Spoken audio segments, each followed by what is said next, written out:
আমি আর তেল দেবো না এক্সট্রা করে। ওই তেলেতে আমি বেগুনটা দিয়ে দিচ্ছি। বেগুনগুলো আমি ভালো করে ভেজে নেব।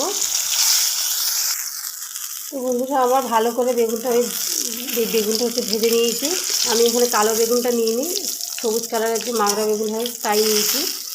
আপনাদের পছন্দ মতো আপনারা বেগুন নিতে পারেন, যে কোনো কালার, যে কোনো বেগুন। আমি বেগুনটা ভালো করে তুলে নেব।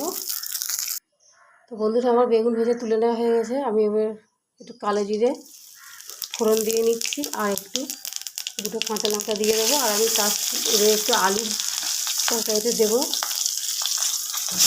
আপনারা আলু না চাইলে দিতে না পারেন, আমি যেহেতু আলু দিয়ে নিচ্ছি একটু অল্প করে বেগুনের সাথে। তো বন্ধুরা আমার আলুটা প্রায় ভাজা হয়ে গেছে।